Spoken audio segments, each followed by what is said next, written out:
I'm back. So, as promised, I will be talking more about my how did I get here through the K1 visa, and then how was life after that, what preparations I did, and our everyday life as the Kirby family. So, today, I'll be talking about the before the 90 days period. So this is uh, the process of us getting to know each other and what's going to be our plan in the future, and what we need to do when we were together. So first of all, how we met. uh, at that point, my husband is he just got out of relationship. He was married, so he was in the process of divorce. He was looking for more of a lifetime real love, uh, somebody to be with him forever. So I guess he's looking for more of he's ready to move forward in his life. With me, I was living in the Middle East. My mom keeps bugging me, hey, you're getting old, you need to get married. So I'm kind of ready because of the pressure, maybe, but somehow, yeah, I'm at the right age, so maybe I should do it. So we were on the same page. We were looking for the better half, and we were really searching for it. It's not like something that we bump it into each other and then hey, I fell in love kind of type of story. This is something different. I'm gonna put a disclaimer. This is not recommendable.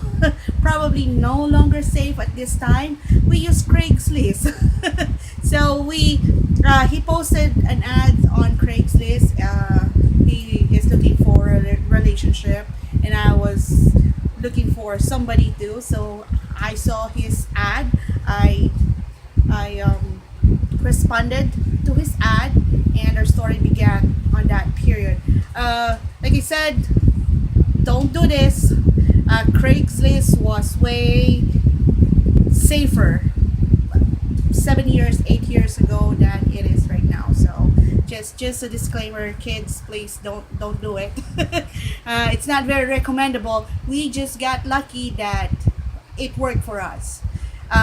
So we started exchanging chat every day. We've been talking what we were really looking forward, what we want to happen. We were exchanging emails at that point. There's no Facebook Messenger. We're still Yahoo. using Yahoo Messenger, and a lot of emails in between. I don't think Facebook was there.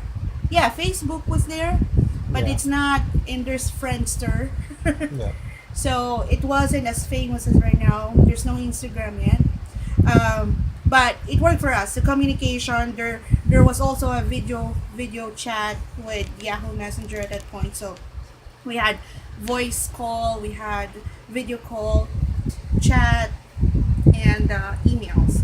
So that's how we communicated for. We've been talking for 3 months. After 3 months, we decided, okay, I was working in Middle East, and I told him, hey, I will have vacation in Philippines. If you are really serious about this, we gotta meet in Philippines during my vacation. So I think the only problem that we had, because it's so quick, was the finances. Okay, because it was Christmas time, the ticket to fly from US to Philippines was at least 2,000. I think it was 2,200. Yeah, $2,200, and that's not easy to provide. He was really honest from the very beginning that when you're talking about somebody from America, they're rich, they have money, they got all the dollars, and we've talked about, okay, well, I am not looking for a sugar daddy. I'm looking for a more genuine, pure love. Like I said, a better half in the future. I don't care about the finances. It's more about you and me, and we'll work things out. We'll put our dreams together. We'll work hard, and money is just secondary. So so he flew from Michigan to Philippines. I was in Middle East in Qatar, and then flew to Philippines.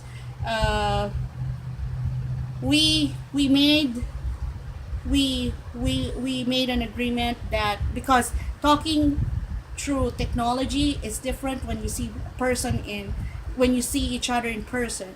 So we made an agreement, okay, if we first see each other and the feeling is not the same as it was while you're talking through internet, we just gotta be honest. It was just 8 days together, so we'll just just enjoy the time together. We don't really need to commit to each other. So uh, he arrived Philippines like 9 hours earlier than I do. So he was at the airport at 12 midnight up to 9 a.m. in the morning. So that was a long wait. I asked him if he wants to be picked up by my parents and my family, so he don't need to wait for 9 hours. But he decided to just stay at the airport. And then when I arrived, I don't know. I think we everything just everything was the same. Um, we kissed, we hugged as if we know each other for a long time, and yeah, that was the beginning of our love story. And whatever emotions we invested over technology, over the internet, over the video call, the chat is it's not wasted. It's the intentions are real, the love is there. So it worked out. And like I said, my disclaimer: this doesn't work to everybody. This is my experience. This is our experience. It might work for you, it might not. But for us, we got lucky. We found each other through this technology communication. So then, as because we click, we had no problem. The feelings are the same. Before we even met in the Philippines, we already talked about, okay, if things work out, this is the next process that we want to do. So we were already talking about the K1 visa process if things will work out between us as soon as we arrive in Philippines. And of course, if you go through the K1 process, there are requirements in the future which we won't be able to afford again to fly in Philippines and meet and do all these requirements. So we we chose K1 visa process because that's the easiest, not really the easiest, but the fastest way to do it. I mean, we can get married in Philippines and then go through the process, but I think it might take 2 years or 3 years processing time for the visa for me to be able to come over with him. But with the K1 visa, well, we got lucky too with that one. We waited what 4 months. Yeah. So, well, while we were still on vacation in Philippines, we had 2 weeks minus the flights. So we spent total of 8 days together. We did travel a lot. Plus, of course, we did a lot of talking. We've been talking from morning to night, and no, it's a big decision. It's not an easy decision. Okay, let's get married. It's just we are constrained with time and the distance. We are 19,000 miles away across the world, and it wasn't easy. Um, so we were having a good time on that 8 days. The 8 days was a speed up of getting to know each other. Him talking to my family, him getting to know my family as well. Him talking to my dad about what's life gonna be for me when we get married, which is even harder because I'm gonna be so far away from my family. And after that, he proposed because, like we said, we already planned that if things work out pretty good between us, then we're gonna move forward with the K1 visa. So before we separated ways temporarily, because he needs to go back after 2 weeks back to Michigan and then me back to work in the Middle East, he proposed. So, and then we did a lot of pictures because we know that's going to be part of our K1 visa processing. So we had lots of pictures together, make sure the intention of getting married and being in love is very, transparent in there. You're not faking it. And of course, pictures with the family. Those are, and the proposal, those are the proof that, yeah, they're gonna get married, they're in love, and they are in a relationship. So, like I said, we went back to USA.